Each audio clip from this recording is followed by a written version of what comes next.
Good morning.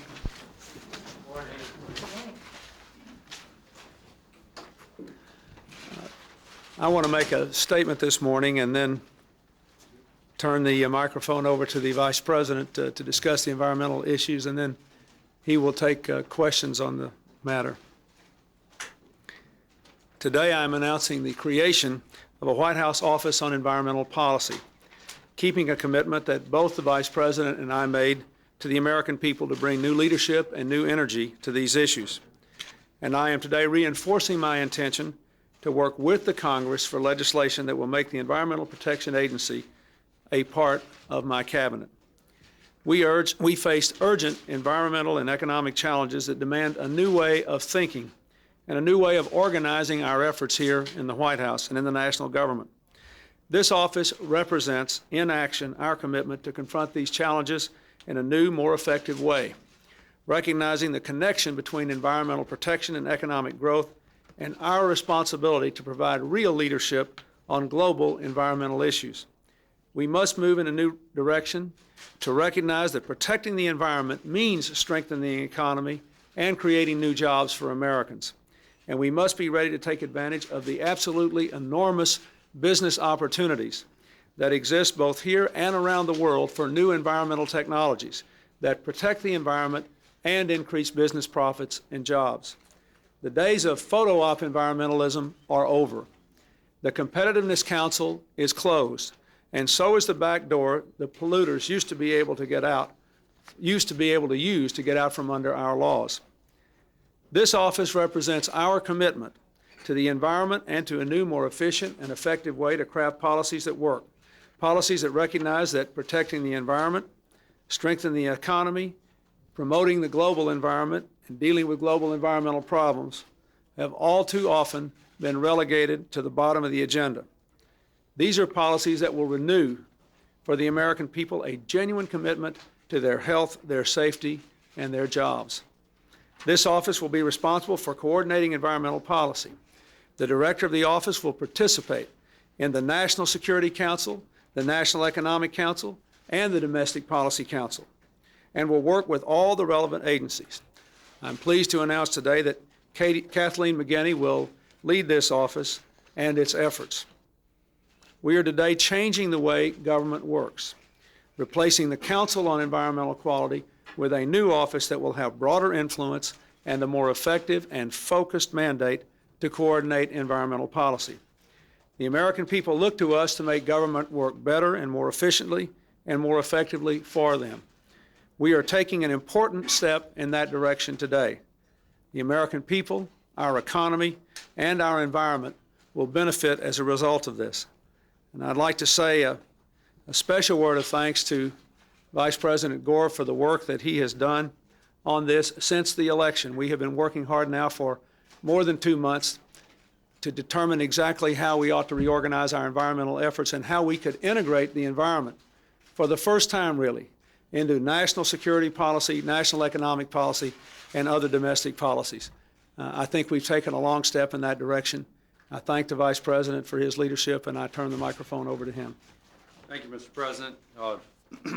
One of the most serious problems with environmental policy development and policy making in the past has been that the environment has been treated as an afterthought to be dealt with only following the creation of economic policies, domestic policies, foreign policy, etc.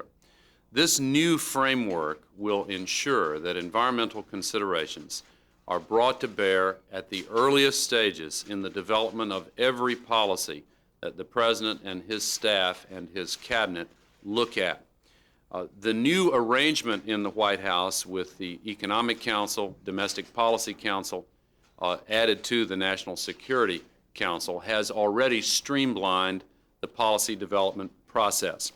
From the very beginning, the President and I have talked at length about the best way to make certain that environmental considerations are fully integrated in the policy development process. This new Office on Environmental Policy, located here in the White House and the Executive Office Building, will be the place where policy on the environment is coordinated. It is a major step forward. It is a streamlining, It's a reorganization that makes sense. After consulting widely with members of the House and Senate, people in the environmental community and elsewhere, I find nearly unanimous support for the kind of move this represents. I'll be happy to take your questions now. We're going to have such consolidation and integration of policy here, so wouldn't that be superfluous? Well, for the same reason that an economic council doesn't eliminate the need for a Department of Treasury, a Department of Labor, et cetera, a White House office on the environment does not take the place of an EPA or a Department of Interior, a Department of Agriculture, a Department of Energy. It does, however, enable the President to better coordinate the activities of all the cabinet-level departments and executive branch agencies. Let me give you one example. In the last administration, when the spotted owl controversy arose, there were 5 different positions taken by 6 different executive branch agencies. Now, there were a lot of reasons for that, but one reason surely was that the White House was not organized in a way that gave the President the opportunity to have hands-on coordination of policy. This will change that. Will be the President's chief environmental advisor? Well, the President has asked me, first of all, during the campaign and during the transition, and now during the first couple of weeks we have been here, to take special responsibility for environmental policy. But the frontline advisors to the President will be the head of EPA, who we hope will soon be, is already a member of the Cabinet, but will be heading a department which we hope will soon be elevated to Cabinet rank, the Secretary of the Interior, the Secretary of Energy, the Secretary of Agriculture, and others. Katie McGinty, as Director of the White House Office on Environmental Policy, will be the point person for coordinating policy and policy development here in the White House. Council on Environmental. Why is this any different than what the CEQ did? What is the difference between these two agencies? Since when Bush named his head of CEQ, he said he would be the coordinator of environmental policy. It didn't work that way, though.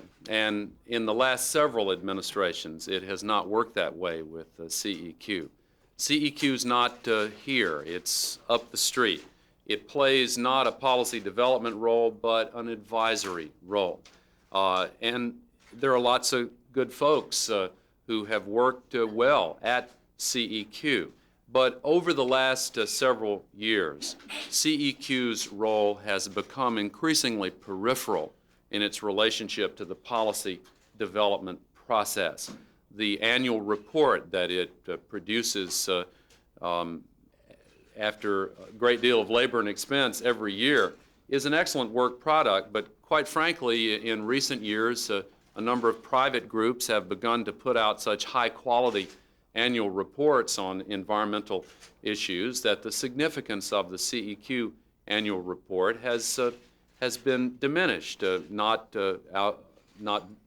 for reasons that are their fault. It's just that the times have changed, and it's times for a reorganization. And with the new awareness of how integral environmental considerations are to every single policy that the President works on, it's time to bring environmental considerations right into the policy development process at the earliest stages. You're streamlining, you're reorganizing. Well, we're streamlining as well as reorganizing. Streamlining, same amount of people. No, there will not be the same amount of people. It is a streamlining as well as a reorganization.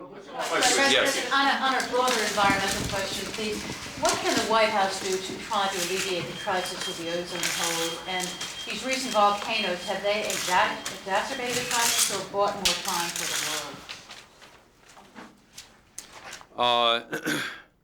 Well, the negotiations that have been underway for some years on the phasing out of ozone-depleting chemicals continue. The focus has shifted to chemicals beyond the chlorofluorocarbon family to substances like methylchloroform. I'm sure you don't want to get into a lot of detail on this, but I will respond briefly to the second part of your question, because there is actually some substantial misunderstanding about the relationship between volcanic eruptions and ozone depletion. Please bear with me just for a moment here. The substances involved there go into the lower atmosphere, typically, and not into the stratosphere where the ozone depletion problem occurs. And some who have argued that the world doesn't need to do anything about the ozone depletion problem have consistently said, oh, well, this is all just a problem related to volcanoes. And the scientific community says that's simply wrong. The problem is caused by human-created chemical substances like chlorofluorocarbons that need to be removed from the atmosphere. The United States has in the past been successful in helping to lead the world community toward a treaty and then improvements to that treaty, which have begun to phase out those chemicals.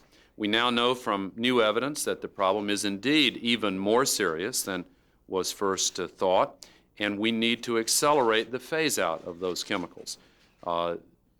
Tim Wirth, who is in a new undersecretary position at the State Department, is going to be one of those in charge of leading our negotiating effort on treaties of this kind. Yeah. Mr. President, what standard are you and the President going to apply to cabinet members on the issue of household help, Social Security payments for anyone who's worked for more than $50 per quarter? Are you going to demand that the law be followed literally and request that everyone make back payments? And how many have you now learned have not made those payments in the past? I don't know the answer to your question. But you can be certain that there will be full compliance with the law. What is the standard do you think is appropriate, though? Do you think that everyone should apply the law absolutely literally, and if they have not $50 per quarter for all household help?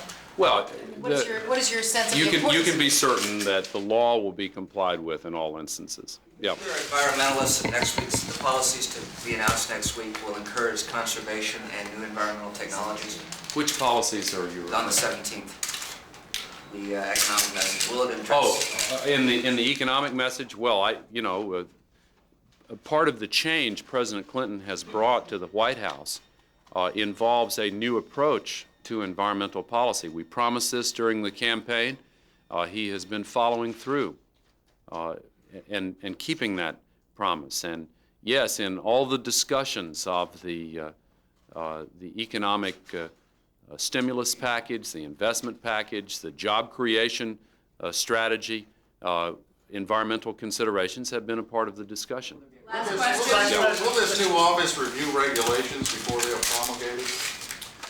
No, that will not be a principal responsibility of this office. However, the President has asked me to take responsibility for overseeing the White House's role as an appeal of last resort when regulatory decisions are not finalized at the OMB level. One big change, which we have previously announced with the dismantling of the competitiveness of the Quail Competitiveness Council, is that there's not going to be a back door to hotwire the regulatory process. The decisions in virtually all cases will be made at the OIRA office at OMB.